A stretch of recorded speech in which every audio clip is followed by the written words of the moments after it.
So in this second video, we will see the continuation of the first video, that is the production of induced EMF by changing the magnetic field. There are three methods we have studied. So first method, by changing the magnetic field and produce the induced EMF here. So that is a changing of magnetic field is considered as the Faraday's experiments. That is first experiment and also the second experiment. That also we discussed in earlier, that is starting of this fourth lesson. So we will discuss the first and second experiment of the Faraday's experiment. That is considered as the changing the magnetic field.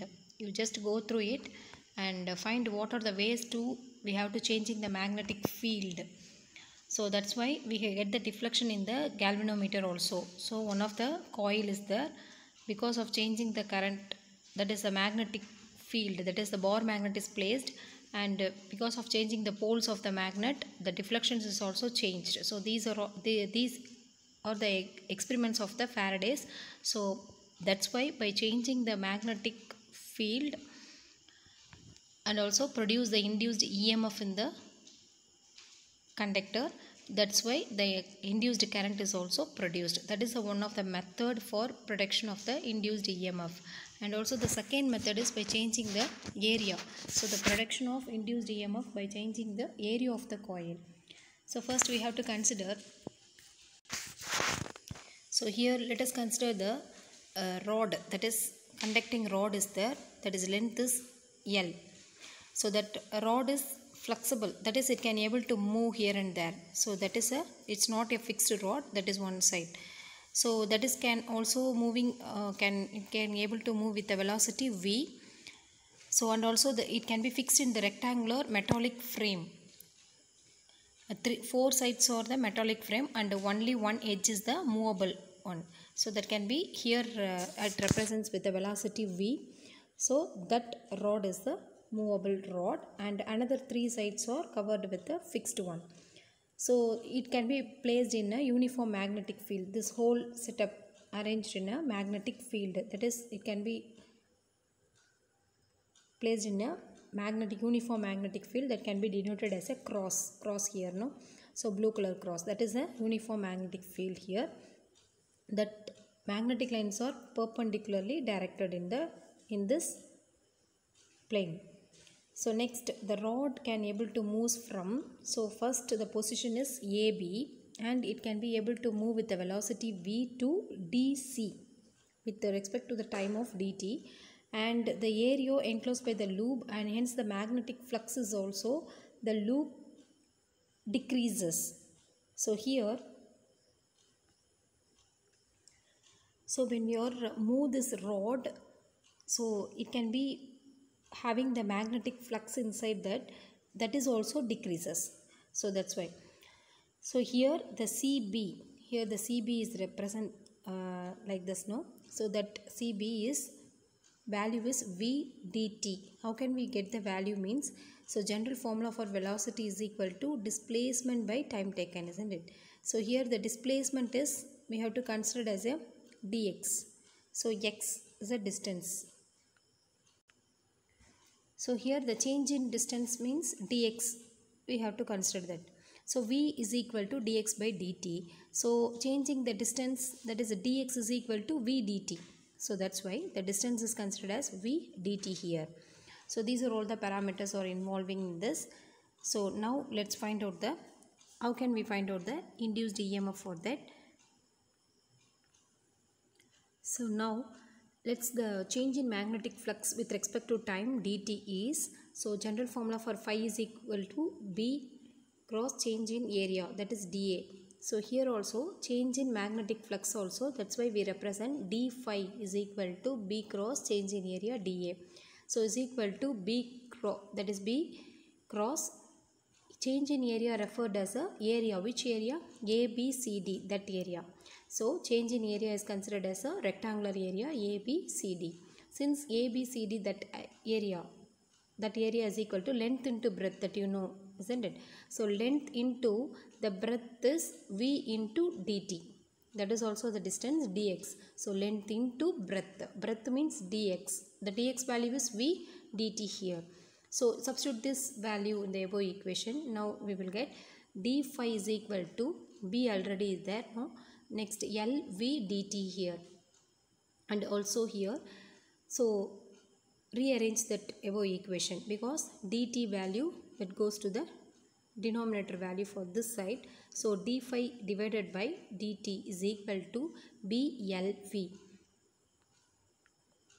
So here this equation represents change in flux, the EMF is generated in the loop. So because the magnitude of the induced EMF value is, what is the value? Epsilon is equal to d phi by dt here. So here also d phi by dt is equal to BLV. So compare that equation. So epsilon is equal to d phi by dt. So epsilon is equal to BLV also. So this represents, this is the EMF that can be induced by this change in area. That is also considered as the motional EMF also. So the direction of this induced EMF can be, we have to find out by using the Fleming's right hand rule. So this is the final equation. So because of changing the area, we will get the induced EMF. So that final equation is epsilon is equal to BLV. So and also we have to find out the induced current value, means small I is equal to epsilon by R. So that is according to the Ohm's law, I is equal to V by R. So here V is the induced EMF here. So that's why epsilon divided by R. So finally I is equal to, substitute the epsilon value here, BLV divided by R. So this is the induced current that also produced. For producing the induced EMF, here also produce the induced current also. This is the induced current value. The next one is energy conservation. In this energy conservation, the current carrying movable rod AB, that is present in the perpendicular magnetic field. So because of this, it experiences the force. So the magnetic field experiences a force value is FB here. So that is in the outward direction, that is opposite to its motion value. So suppose we are applying the force, means the applied force is there. So applied force is one direction. Exactly, the magnetic field experience force is opposite direction. So here first we will study about the magnetic field force. Magnetic field force is given by FB is equal to, here the parameters are used, I L cross B vector. L is a length, cross B is the magnetic field. So here, so finally I cross means we have to use the sign value. So ILB sin theta. So where the sin theta value is maximum, then you will get the value of maximum force value.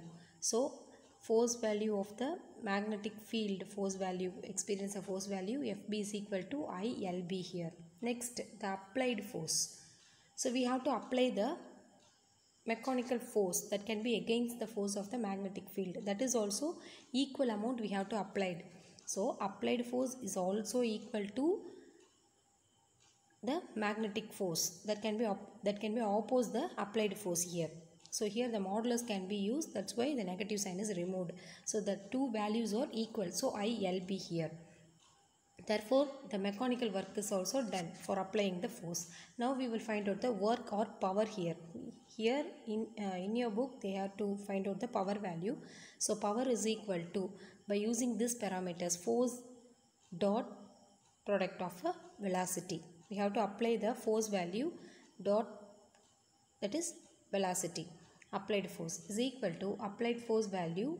So we have to remove the dot product, then we have to introduce the cos theta value. So F applied force F V cos theta. So cos theta value is maximum, then theta value is 0. Then finally I L B V. So the applied force value is also equal to I L B. So into V value. So now you have to substitute the value of I value. I value, what is the value? Already you know the induced current value, BLV by R here. So substitute that value and finally you will get P is equal to B square I square B square L square V square by R. So here rearrange this equation. So that is multiple and divided by R. So finally you will get I square R here. Already you know that the power value is P is equal to I square R. So rearrange the above equation by multiple and divided by R value. Then finally you will get BLV by R the whole square R. So we will get the value of power, that is P is equal to I square R here. So finally P is equal to, value is B square L square V square by R. So this equation gives the, that is the conversion of the mechanical energy into the electrical energy, and also dissipated the heat energy also, that is called the thermal energy. So that's why this passage implies that the mechanical energy is converted into electrical energy, and also the thermal energy in the loop is also produced because of the Joule's law of heating here. So this is the conservation. So this is also conclude the law of conservation of energy here.